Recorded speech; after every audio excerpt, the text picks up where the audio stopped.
sa pagbasa ng salita ng Diyos. Makibukas po kayo sa akin sa aklat ng Roma, Kabanata 8, Talata 31. Book of Romans, chapter 8, verse 31. Ang pag-ibig ng Diyos. Ano pa ang masasabi natin tungkol dito?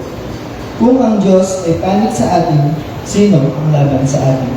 Purihin po ang salita ng Diyos at welcome po natin ang magbabahagi ng kanyang salita, Pastor Albert Capito.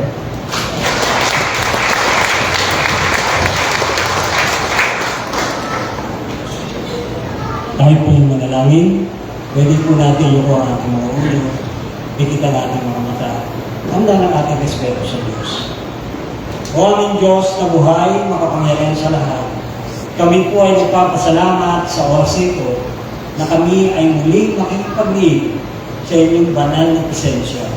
Salamat sa gabay ng Santo Espiritu na siyang nagpapaliwanag, siyang magtuturo, siyang nagbibigay ng kung paano may papaliwanag ang mensahe ito sa tulong lang ng Santo Espiritu. Salamat sa paggamit nyo, sa mga lingkod nyo na ginagamit every Sunday at sa lahat ng gabay, kayo po ang lagi ng may taas. Sa inyo po namin ibinabalikan natin papuri, parangal at pasasalamat sa tanging pangalan ng aming Panginoong Jesucristo. Lahat ang nagsabi ng Amen. Palakpakan natin ang Panginoon, kakagulog po tayo. Magandang umaga po sa ating lahat. Una ka lang na linggo, last Sunday, narinig natin yung message about the purpose of God, fulfilling the purpose of God in our life.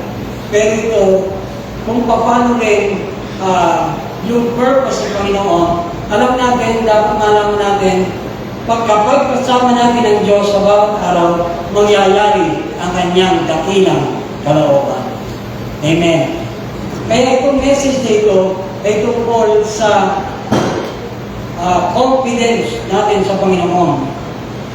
Sabi rito na tayo ay naiintindihan dapat natin yung theological reflection. Ano ba yun? Yung theological reflection, ito ay isang proseso na pag-aaral, pag-isip, pag-unawa, at pag-apply ng salita ng Diyos. Hindi lang basta ito pag-aaral, kailangan naiintindihan natin, naunawa natin, iniisip natin, at ito ay na-apply sa buhay natin. Kung ito ay meron din sigaw ng pagtitiwala. Kaya yung butterfly of confidence, yun ang gusto ng Panginoon na makilala natin ang lubusan ng Panginoon sa purpose na pinapagawa ng Panginoon. If the Almighty God is on our side, who or what can ultimately defeat us? No one and nothing can defeat us. Dahil nga alam natin, kasama natin ang Diyos. Pag kasama natin ang Diyos, ay hindi lang ito proteksyon sa buhay natin. Ito ay gumagaransya ng ating tagumpay araw-araw. Kaya lahat tayo ay nagtatagumpay, alam natin dahil tayo ay sinasamahan ng Diyos sa bawat laban ng buhay. Kaya lahat tayo nakakaranas ng pagsubok. Sinabi ng Panginoon yan sa 1 Corinthians 10:13, na napakalaga na dapat malaman natin ang Diyos sa lahat ng tao, kahit kumaranas tayo ng maraming pagsubok, pero alam natin, kasama natin ang Diyos. Kapag nasa panig natin ang Diyos, sino ang laban sa atin? Wala. Kasi lahat yan kayang gapiin ng Panginoon kung tayo ay alam natin, sinasamahan tayo ng Diyos. Sabi ng Joshua 1:9, wherever we go, God is there. Kailangan lang magpakatibay tayo, magpakatapak tayo sa lahat ng laban ng aming buhay. Sabi ng Panginoon, at kung nananalig tayo sa mga salita ng Diyos na ating hinahawakan at ina-apply sa buhay natin, makikita natin ang Diyos ang siyang gagawa sa buhay natin para patuloy na magtagumpay. Sabi ng Zechariah 4:6, not by might, nor by power, but by my Spirit, says the Lord. Siya ang gumagawa sa buhay natin. Hindi ang lakas natin, hindi ang galing natin, hindi yung ating galing, kundi ang kagalingan ng Diyos, ang kanyang kalakasan, ang kanyang talino, ang siyang namumuhay sa atin para magtagumpay sa lahat ng laban ng ating buhay araw-araw. Why victory is already assured if God is for us. Why is our victory assured if God is for us? Bakit nga ba ng ating tagumpay ay sigurado kung tayo ay sinasama, nasa panig natin ng Diyos? Number one, bakit nga ba? Dahil ang presensya ng Diyos, God's presence, silence every fear. Alam nyo, marinig pa lang natin na may digmaan, dinigma ng Iran, ang lahat ng embassy ng Amerika. Sa Pilipinas, may embassy rin ang Amerika. Kaya kung tayo ay laging matatakot, mga mamba, alam natin, hindi tayo pababayaan ng Diyos. Iingatan niya tayo. Pangako ng Diyos yan. Ilagay sa puso natin sa Isaiah chapter 46 verse 4. Dapat ilagay natin sa puso natin na kahit tayo ay pumuti ang buhok, tumanda pa, sabi ng Panginoon, patuloy tayong iingatan at ililigtas ng Diyos. Lalo na sa panahon ng gera na ito. Kaya nga sabi nga Pineri, napakataas na ng nadagdag na gasolina yung presyo. Pero hindi tayo matatakot at may Diyos tayo na magpo-provide ng pambili ng gas. Binigyan ka ng sasakyan, di ba pwede hindi ka bigyan ng gasolina ng Diyos? Ang pangako ng Diyos yan, basta pinubay ng Panginoon ang pangailangan natin, God will provide gasoline. God will provide diesel para sa lahat. Kahit na tumaas pa yung LPG, magkano LPG ngayon? 900 o 800. Kaya kahit pa ito mag 2,000, kayang i-provide ng Diyos yung LPG natin. Amen. Naniniwala po ba tayo? Amen. Totoo po yung sinasabi natin dahil ang Diyos, sabi ng Panginoon, God will never leave us nor forsake us. Hindi tayo iwan. Kahit sa lahat ng gastusin natin, ang Diyos ang magpo-provide. Kung sino yung tumawag sa atin, siya rin ang nag-uutos at siya rin ang magtutustos. Kaya lahat ng ginagawa natin para sa Panginoon, lahat ng gagawin natin para sa Kanya ay Kanyang bibigyan ng laging proteksyon, laging bibigyan ng supply, dahil yan ang Diyos natin. Kaya God's presence silence every fear. Pinapatahimik ang lahat ng takot. Kaya ayaw ng Diyos na natatakot tayo. Kaya ayaw ng Diyos na nababalisa tayo. Nangangamba sa bawat araw. Kahit may mga sabi dito, He is on our side, fighting our battles. Yan ang ganito. Siya ang lalaban sa mga laban natin ng buhay. Hindi tayo nag-iisa. Kaya nga ang Diyos, pinili tayo. Siya ang magbibigay, siya ang magtutustos ng lahat. Pati sa laban ng buhay, kailangan na natin maging matatag, maging matibay. Ang panghawakan natin, kaya sabi ng Panginoon, kailangan be strong and be courageous. Yan ang sinasabi ng Panginoon sa Joshua. Kaya dapat maintindihan natin, maging matapang tayo, maging malakas ang loob. Dahil ang Diyos sasamahan tayo kahit saan tayo magpunta, kahit may laban ng buhay. Kahit payapa tayo, nakikinig lang tayo, binobomba ang Israel, binobomba ang Amerika, binobomba ang lahat ng yung Bahrain, yung lahat ng sa UAE. Marami natatakot sa Dubai. Kaya marami naiipit ng mga kapwa natin Pilipino. Pero kailangan lang maintindihan natin, the battle is the Lord. Hindi natin battle to. Pero lahat siya nakasulat na. Magkakaroon ng digmaan. Pero ito ay pasimula ng mga sabi na malapit ng pagdating ng Panginoon. Nagsisimula na. Kaya ang gusto ng Panginoon, huwag tayong matakot dahil nasa panig natin ng Diyos. If God is for us, who can be against us? Kahit anong bagay, wala tayong dapat ikatakot. Kahit ang misay, kabila. Sabi nga, yung misal ba na takot-takot mga tao. Ito pa, misay. Nako, talagang yung mga bomba ng araw, pag nabalitaan natin yung sa Japan, isang bomba lang, halos yung binagsakan walang halos na buhay ng mga halaman, mga puno, mga tao, nagkakandalaga sa katawan. Yun ang napakahirap. Pero wala pong tayong dapat ikatakot dahil meron tayong Diyos na nag-iingat sa atin at hindi nagpapabaya. Amen. Nakasal lang po natin ang ating loob at laging manalig sa Panginoon, manalangin. Manalangin. Yan ang ating weapon, prayer. Napakahalaga po niyan. Sabi ng 1 Corinthians 10:13 na lahat tayo nagkakaroon ng klase-klase ng iba't ibang pagsubok. Sa buong mundo, naranasan to. Pero sabi ng Panginoon, kapag hindi mo kaya, ako ang gagawa sa iyo. Yan ang lagi sabi ng Panginoon eh. Kaya sa panahon na kailangan natin, sabi ng Panginoon, huwag at ibiling lumapit sa baba ng trono ng Diyos. Hebrews 4:16. Huwag at ibiling lumapit sa baba ng trono ng Diyos. He's on our side, fighting our battles. Kailangan lang, manalig lang, na hindi tayo papabayaan ng Diyos. Amen? Number 2, working for our good and defending our destiny. Alam ng Diyos ang destinasyon ng buhay natin. Lahat tayo may destinasyon na makapiling ang Diyos. Yun ang goal ng bawat isa. Pero, i-depensa ng Diyos yan. Siya ang gumagawa for good. Ang gusto lang ng Panginoon, in everything, give thanks because that's the will of God. Working for our good. Dapat lang tayo nagpapasalamat. Unti-unti niyang ginaganap yung ating mga sa buhay natin, yung mga pangako ng Diyos, mga plano niya. Lahat, pangako ng Diyos yan.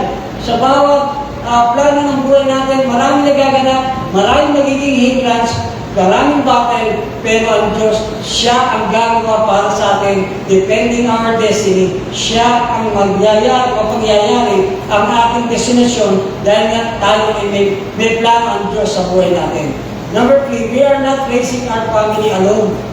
Hindi tayo nag-iisa sa pagtaguyod ng ating pamilya. Laging the center of our family is Jesus. Lagi natin alalahanin, sa bawat pamilya natin, ang Diyos ang nagbibigay ng para pagtustos sa ating mga pangailangan araw-araw. Siya ang nagbibigay para ang mga anak natin mapagtapos ang pag-aaral. Amen? Kaya kung meron yan mga natatapos na yung pagkakabaho natin, kala natin tayo lang. Siya ang nagbibigay ng lakas. Siya ang nagbibigay ng talino para magtagumpay yung mga business, nagtatagumpay yung pag-aaral, yung mga kursong ginawa natin. Diyos ang naglalagay ng desire na yan sa puso ng tao. Kaya sabi ng Panginoon, Awit 37 verse 4, hanapin sa Diyos ang ating kaligayahan at ang lahat ng minimithi natin ay ating makakamtan. Yan ang sabi ng Diyos. We are not raising our family alone. Hindi tayo nag-isa. Kasama natin ang Diyos. We are not facing opposition alone. Kung tayo may mga opposition, may mga hadlang na para may taguyod yung buhay natin, alam natin na may plano ang Diyos for I know the plans that I have for you, says the Lord. Kahit may plano ang Diyos, pero mayroong mag-o-opposite sa buhay ni Job. Tingnan nyo, napakaganda ng plano niya sa buhay ng pamilya ni Job. Na kahit nagkabindang-bindang, nasira yung kanyang katawan, napakahabang panahon na siya ay nagkakaskas ng wakar sa kanyang katawan dahil puro uod ang kanyang buong katawan. Nakita niyo yung bukol, yung sinasabing Egyptian boils, yun ang tumubo kay Job. Yun ang kinakaskas niya. Kaya ganit na ganit yung asawa niya, nakikita niya kaskas ng katawan. Kasi lumalabas-pasok yung uod sa katawan ni Job ng time na yun. Kaya sabi niya ng asawa niya, sumpahin mo na ang Diyos mo at mamatay ka na. Marami ito, nakita niyo po, yun ang nagiging hadlang sa kanyang, pero hindi hadlang yun sa buhay ni Job dahil patuloy niya sinamba ang Diyos. Namatay ang kanyang mga anak, 10 yun, namatay ang lahat ang kanyang mga hayop na kanyang tinatangkilik, pero binalik ng Diyos. Dahil nga, na kahit humarap siya na napakabigat na hadlang, yung kanyang nangyari na talagang pinayaman siya, maraming nangyari sa buhay ni Nehemiah. Si Nehemiah ay tatayo ang wall of Jerusalem. Pero nakita natin, in 52 days na itayo yun. Pero kahit may oposisyon, may andyan si Tobias at Sanballat, pero hindi naging hadlang para sa kanya. Dahil alam niya, sinasamahan siya ng Diyos. Ano? siyang nanananalig sa Diyos. Na kapag meron pinadalang sulat, tatakutin siya. Ayan na, tatawag po siya sa Diyos. At lahat ng ginawa ng mga hadlang sa pagpapatayo ng yung Wall of Jerusalem ay naitayo in 52 days kahit may mga oposisyon. Tayo ba? Meron din po ba oposisyon sa buhay natin? Minsan nagiging oposisyon ang ating pamilya sa pagdalo natin. Minsan yung mga kaibigan natin nagiging oposisyon sa atin. Dahil sasabihin, puro na lang church. Church na naman. Minsan ganyan. Minsan yung mga kaibigan natin nilalayuan tayo dahil tayo ay laging para sa Diyos.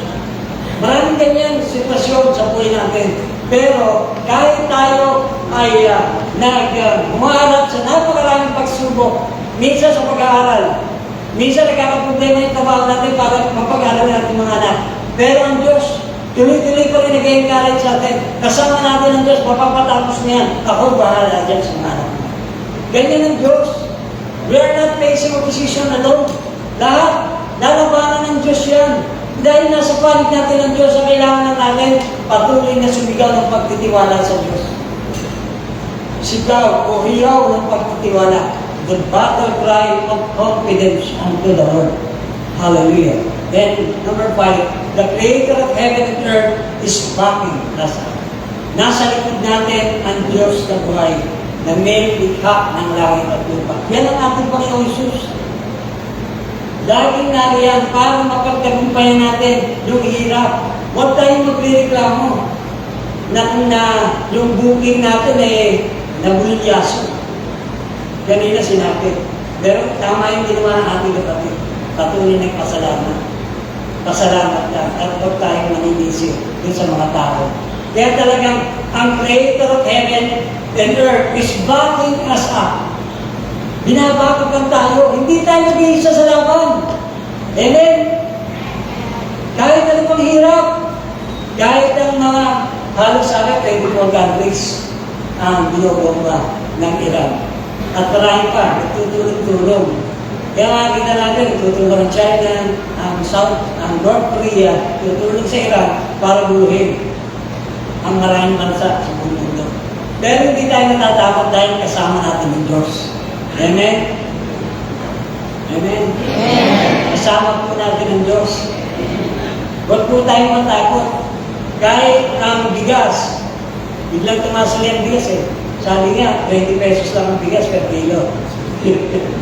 Pero saan lang yun? Sa bibig. Sa dyaryo. Pero napakataas po ang bigas ngayon. Yung makakita natin, bumaba na, biglang taas naman dahil po sa gera. Sa gera din. Na-apektuhan po tayong mga ginagamit na material. Yung mga gasolina na ginagamit sa pagsasaka. Kaya talagang apektado pati yung mga pang-araw-araw, mga basic commodities. Kaya talagang, pero kapag nasa panig natin ng Diyos, kahit ang bigas, umabot pa ng 100 per kilo, hindi tayo matatakot dahil lahat bumubay. Amen? Kahit ang lugaw, na dati 10 piso ngayon, mahal na, may 30, 40. Pero huwag tayo matakot. God will provide sa lahat ng ating mga pang-araw-araw nating ina-undertake. Kung si Lord ang kasama natin, bakit tayo matatakot? Kung si Lord ang tagapagtanggol natin, bakit tayo mag-aalala? God's presence is not just a comfort. He is our confidence. Amen? God's presence is not just a comfort. He is our confidence. Kumpiyansa, tiwala natin sa Diyos. Yan ang tiwala. Siya ang ating pinagtitiwalaan ng lahat sa ating buhay. Kaya dapat maintindihan natin, kapag si Lord ay nasa panig natin, wala tayong dapat katakutan. Wala tayong dapat ipag-alala. Amen? Ngayon na amen yun, nag-aalala ka iba dyan. Amen? Amen. Ano hindi, atapakan natin ng Diyos. Number 2. Opposition is real, but it cannot prevail. Tingnan niyo po Kaya maraming hadlang. Bakit hinahadlangan tayo na magawa ang kalooban ng Diyos? Kaya sabi niya, kasi nga, ang Diyos ay nasa atin. Dito nagpapatunay na kapag may oposisyon, alam natin kayang mapagtagumpayan yung mga oposisyon na yan dahil hindi tayo nag-iisa. Kasama natin ang Ama, ang Anak, at ang Santong Espiritu sa araw-araw. Kaya pag tayo ay nananalangin, hindi tayo nagsusolo sa ating panalangin. Kaya nga din sila nito, who is against us? Sino ba ang hadlang sa buhay natin? Kahit sino pa yan. Minsan ang hadlang, trabaho, minsan ang isang pera, kawalan ng pera, o kaya kawalan ng, parang nawawalan ka ng pagtitiwala. Pero dahil na oposisyon, yung yung hadlang, ay talagang totoo. Para makita kung totoo na tayo ay gumaganap sa kalooban ng Diyos. Kung tayo ay talagang totoo sumasamba, totoo na talaga ay tayong anak ng Diyos, totoo na talaga tayong Kristiyano, dito nagpapatunay. Kaya nga nilalagay ng Diyos ng oposisyon, inaalaw niya si Satanas. Inaalaw niya. Parang yung inalaw ng Diyos kay Job, inalaw niya si Satanas. Kaya ka lang naman pinupo niya, sinasamba dahil maraming pera yan eh. Alisin mo kaya yung pera. Mananampalataya pa kaya yan? Tataas kaya kami yan? Lord, I worship you, I worship you. I love you, Lord. Kung wala kang pera. Yung masakit na katawan mo, na halos meron pang pigsa sa kilikili, paano itataas sa kamay mo yan? Kung may sakit tayo, may cancer tayo, may diabetes tayo, ano mang sakit yan? Hindi magiging ganda yan. May isang lingkod, si Smith Wigglesworth. Siya po, illiterate. Ang edad niya, 7 years old, hindi na siya nakapag-aral, puro trabaho na. Kaya talagang ang buhay niya, wala talagang naging makabuluhan lang buhay niya nung makilala niya ang Diyos. Siya po ay naging great evangelist noong 1940. Kaya, illiterate po yan. Pero, gumawa ang Diyos. Pwedeng maging opposition yun, yung hadlang. Yung hindi niya pagkakaroon ng pag-aaral dahil napakahirap ng kanyang pamilya. At may sakit pa siya, ulcer. Mag-share siya ng word. Naandun pa siya sa kwarto, nakahiga. Kasi sumasakit ang kanyang sikmura. Mag-preach na siya. Evangelist po siya. Pero hindi naging hadlang yun, yung kanyang ulcer, para maipahayag yung kabutihan ng Panginoon.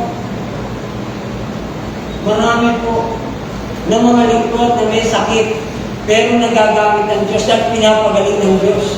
Dito si Paul Indicho, may tuberculosis. Ang tuberculosis ng araw, siya po isang Koreano. Kinamamatay ang sakit ng tuberculosis, pero ngayon hindi na. Kaya nakita po natin, ginamit ng Diyos yan. Kahit yung mga opposition, na talagang totoo, na ginagamit ng kaaway, yung mga sakit, inaalaw ng Diyos, para ipagkita kung gano'n ng kamahal ng Diyos, kahit may sakit yun. At talagang nag-preach, at pag tumayo na sa harap, marami ang gumagaling. Pero may opposition, may hindras sa kanyang pagtayo, sumasakit ang kanyang sigura. Ulcer. Pero, ginamit ng Diyos ang lingkod na ito para patunayan at parangalan ang ating Diyos.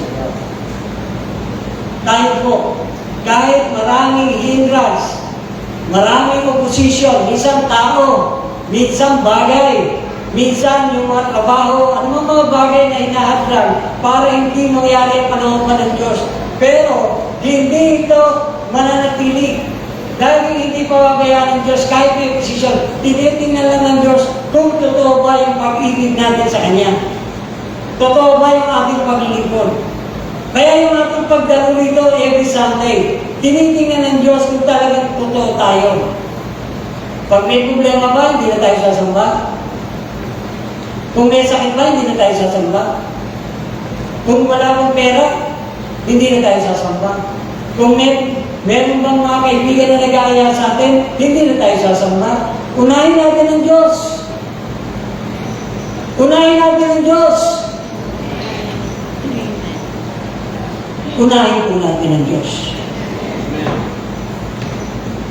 Apostle Paul doesn't deny that enemies exist. Ano yung mga nag-exist na mga enemy sa buhay natin? Persecution, distress, famine, danger. Yan. Apat na bagay yan. Sa panahon ni Apostle Paul, pinipersecute siya. Nandun yung sobrang hirap. Yung sa estado ng paghihirap ng buhay ni Apostle Paul. Yung pagkabalisa, pag-alala, lahat yan napaglabanan ni Apostol Pablo. Yung tagutom, minsan nagugutom, minsan natutulog kung saan-saan lang. Meron mga kadelikaduhan. Pag tayo ay bumabiyahe, talagang napakaraming delikado sa ating napupuntahan. Pero, iniingatan tayo ng Diyos. Amen. Wala ni isa sa kanila ang kayang tumalo sa layunin ng Diyos sa buhay natin. What we need is to hold on. Ano yung ating pangahawakan? God told us. God chose us. God justified us. God will finish what He started in us. Kung ano yung sinimulan niya, tatapusin ng Diyos sa buhay natin. Talagang kung paano tayo tinawag ng Diyos, hindi lang basta tayo tinawag. Binigyan tayo ng mga talento, binigyan tayo ng mga giftings. Kaya nga sabi ng Panginoon sa Romans 11:21, 19:21, 11:29, irrevocable ang ating mga talent at mga abilities, mga gifts. Kaya kung tayo ay may tawag ng Diyos, irrevocable po yan. Hindi po pwedeng hindi natin isagawa yan. Yan ang gusto ng Panginoon. Kaya nga kahit may posisyon, God, hindi ito mag-prevail. Dahil ito'y tuloy-tuloy na gagawin ng Diyos kahit na meron tayong posisyon, kahit may panging, kahit may danger, kahit may persecution, kahit may distress. Yung sobrang paghihirap ng buhay. Pero hindi magtatagumpay ang mga iyan dahil tayo ay tinawag ng Diyos, tinawag para maging managumpay. Tayo pinili ng Diyos, hindi tayo pumili sa Kanya. Siya pumili sa atin sa tamang panahon niya. God justified us. Talagang binigyan tayo ng kapatawaran sa lahat ng ating nakasalanan. And God, kung paano niya sinimulan, tatapusin niya yung pagkatawag sa atin. Amen? Amen? Amen. Lahat tayo tinawag ng Diyos. Hindi tayo tinawag ng tao. Hindi tayo tinawagan lang sa telepono. Umating ka. Hindi. Tinawag tayo ng Diyos para sumamba, magbigay ng kapurihan sa dakilang Diyos na may likha ng langit at lupa. Amen. Sa Diyos ang papuri, palakpakan po natin ang Panginoon. Hallelujah. Opposition might slow us down, but it will never stop God's purpose in our life. Opposition might slow us down. Kasi minsan, nagpanghihinaan tayo ng loob dahil maraming opposition.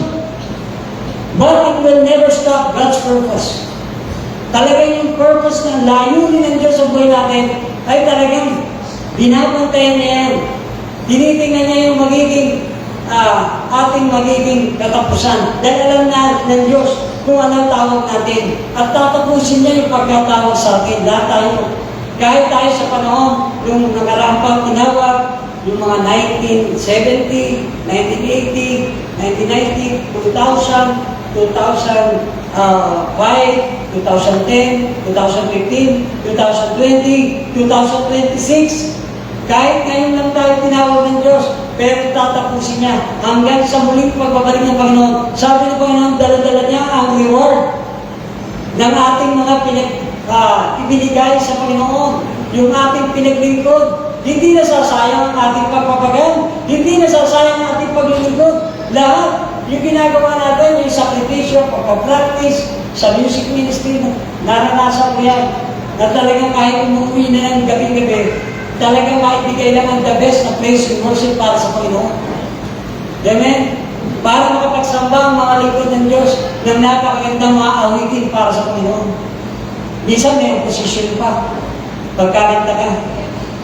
Marami na tatandyan ka. Hindi ka lang mausay kanta. Mas sumasayo ka, pareho mo kaliwa pa mo. Kahit marami pang opposition, God will continue to do yung naplano niya sa buhay natin. Pero kahit na hindi ka pa mahusay, pero patuloy tayong mahusay ng Diyos dahil mahusay ang paglilingkod natin sa Kanya. Amen?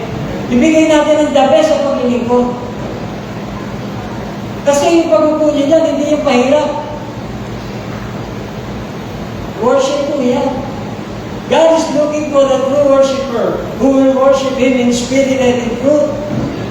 Na kahit nahihirapan kayo, papalakpak naman ang papalakpak ko si pastor. Ikaw mo naman pumalakpak. Yan mga ganyan. Pero alam nyo, hindi po nasasayang yan. Yung pagpalakpak, binigyan tayo ng kamay para ipalakpak sa Diyos. Binigyan tayo ng paa para isayaw sa Diyos. Binigyan tayo ng bibig para umarap sa Diyos. Binigyan tayo ng tenga para makinig. Huwag tayong magbibiyan. Huwag tayong magtengang tawag. Huwag tayong magbibiyan.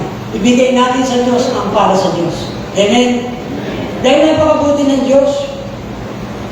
Kaya huwag po tayong panghihinaan ng loob kapag may pagsubok. Amen? Kahit may pagsubok, kahit may posisyon, ano man ang bagay, ano man ang posisyon natin, tao, bagay, o yung mga gamit sa bahay, o lahat ng pwedeng maging hindrance. Hindi po ito makakahadang dahil alam ng Diyos, pinapakita natin mahal natin ng Diyos. Pangatlo po, God's commitment to us guarantees our victory. Tingnan po, ang Diyos mismo ang nagbibigay ng kanyang pagtitiwala o yung kanyang pagpapahayag na talagang kanyang pagsama sa atin. God's commitment to us. Sinasabi sa atin, nakakomit ako sa iyo. Talagang yung sinabi ko, gagawin ko. Yung lahat ng sinabi ko, from Genesis to Revelation, kinukomit ko yan sa iyo. Para maging garantiya na ikaw ay magtatagumpay. Yan ang Diyos. God's commitment to us guarantees our victory.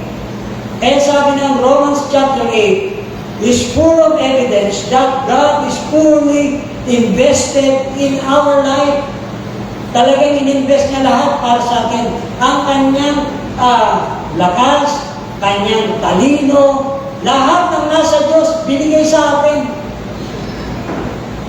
Binigay niya ang kaisa-isa niyang anak. Kaya nga meron tayong fruit of the Holy Spirit. Na meron tayong pag-ibig na gusto ng Panginoon, yung God kind of love, ay mamotivate sa puso natin. Yung kapayapaan, kagalakan, katyagaan, kainahunan, pagpipigil sa sarili, kabaitan, kabutihan, lahat yan. Ibinigay ng Diyos sa atin yan. Kinukumit niya yan para lahat ng anumang gawa ng laman ay mapigil at ang gawa ng Espiritu ang siyang manaig sa buhay natin. God's commitment to us, guarantees our victory para patuloy tayong magtagumpay dahil alam natin ang Diyos ang diyang nagbibigay ng lakas para sa katagumpayan ng buhay pananampalataya ng bawat Kristiyano. Sabi po ng Romans 8:30, ang mga pinili niya noong panguna ay kanyang tinawag. Tingnan niyo, pinili niya muna bago niya binigyan ng calling. At ang mga tinawag sa kanya ay siya rin pinawalang sala. At ang mga pinawalang sala ay kanyang binahaginan ng kanyang kaluwalhatian. Hindi magaganap ang kalooban ng Diyos kung hindi tayo papahaginan ng kanyang kaluwalhatian. Pero may glory. Glory. May glory po tayo. Kaya na, yung glory ng Panginoon ang siyang nagbibigay ng gabay para malabanan natin ang mga opposition kasi nga may kalwalatiang binahagi sa atin ng Diyos. Kaya yung pagka matalino, ang katalinuhan, ang kalakasan, at ang presensya ng Diyos, wherever we go, ang ng Diyos, omnipresent, omniscient, omnipotent. Kaya may kapangyarihan tayo. Kaya kapag tayo ay merong mga yung humihinder sa isip natin, hinahap natin yan, kinakasal. Binabay natin in the name of Jesus. Kaya kailangan natin marunong tayo release and binding dito sa lupa. Kaya para magtagumpay tayo. Pero kung meron tayong mga trials sa isip pa lang, kailangan binawasak na ito sa pangalan ng Panginoon, Yesu Cristo. Kung tayo may mga sakit, kaya nga kung tayo, sabi nga, kapag may sakit, tumawag sa mga nakatataas o yung mga leaders sa church o yung mga pastor, pinatawag. Pero alam natin, sa bahay pa lang, kahit hindi pa tayo tumawag ng pastor, dapat marunong tayong mag-cast out. Marunong tayong mag-bind and loosing na sinasabi ng Bible. Dapat maintindihan natin ito. Kaya dahil may commitment ng Diyos sa atin, may commitment siya na talagang guarantee sa victory. Kung may sakit tayo, sabihin natin yung salita ng Diyos. Kaya sabi ng Isaiah 55:11, hindi babalik ng walang gagawin ng salita ng Diyos. Very powerful ang salita ng Diyos sa buhay natin. Kapag ikaw ay nanginginig, hindi lang gamot. Hindi lang laging gamot ang kailangan.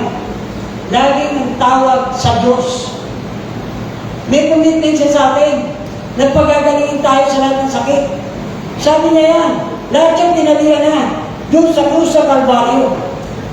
Kaya nga nung makilala natin ng Diyos, nagkaroon tayong relasyon, lahat ng klase ng sakit, ilagay na doon sa kanyang, sa krus niya. Kaya lahat, perfect na yung natanggap natin.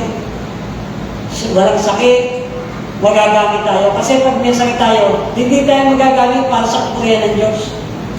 Hindi magyayari ang kalooban ng Diyos kung hindi natin gagawin. Kaya kailangan natin mag-aral, pag-isip, pangunawa, at pag-apply ng salita ng Diyos. Theological reflection ang mahalaga. Pero hindi yun sapat. Kailangan may pagtitiwala sa Diyos. Sigaw ng pagtitiwala. Yun nga yung, if God is for us, who can be against us? Nothing will be against us. Kahit sakit, kahit pagalingin ng Diyos. Kahit mga bagay na wala ngayon pwedeng magkaroon. Dahil nga, meron tayong Diyos na pinagtitiwalaan na siya magbibigay ng lahat ng bagay para sa ikalulahati ng Panginoon. Ibinibigay sa atin yan. Ang kailangan lang na pag-aralan, naisip natin, talagang kailangan inaaral. Kaya ang all scripture inspired by God, profitable for teaching, for correction, for rebuking, and training in righteousness, that every Christian, every believer will be equipped for every good work.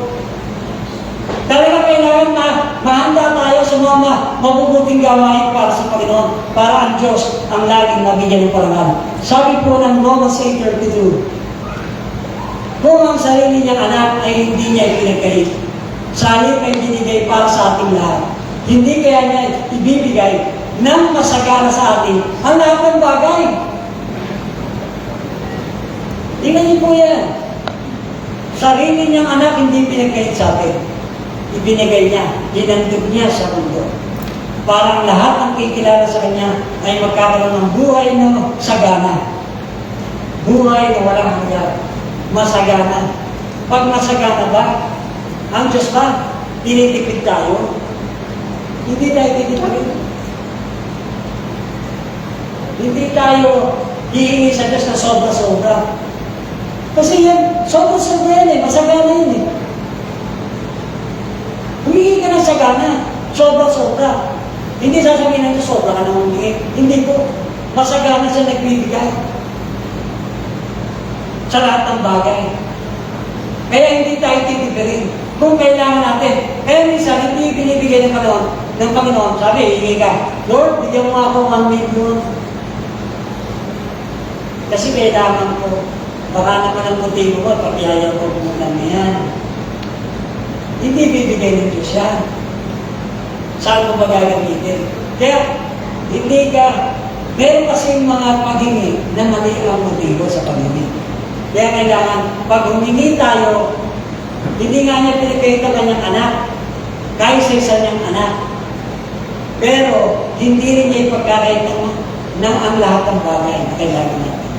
Pag kailangan natin, God will always provide.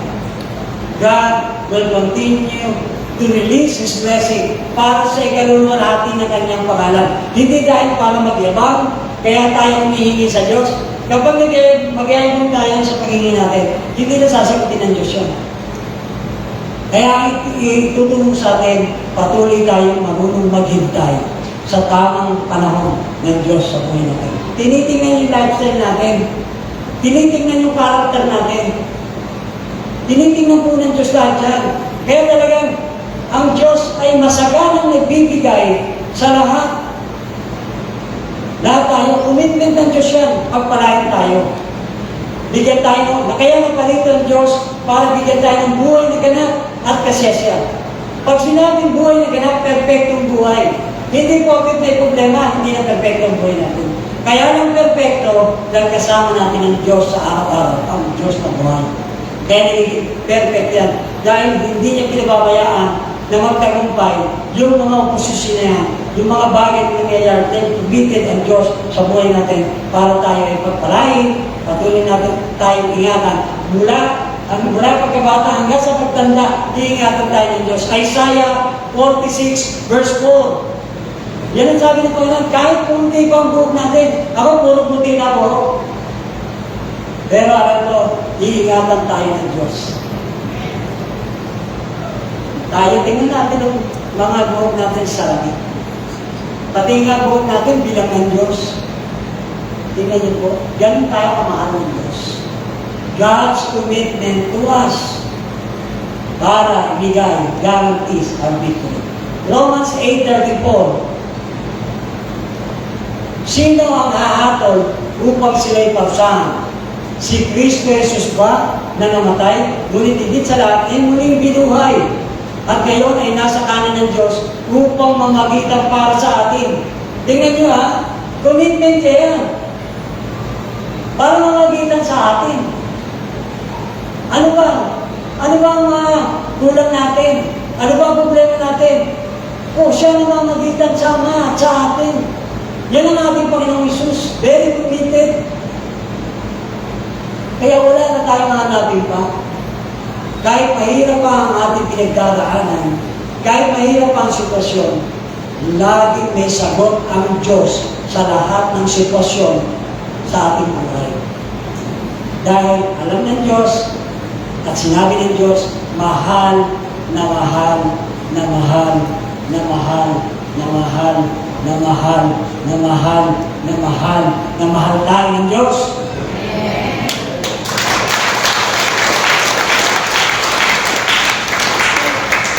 Ayaw ng Diyos na tayo'y umiiyak.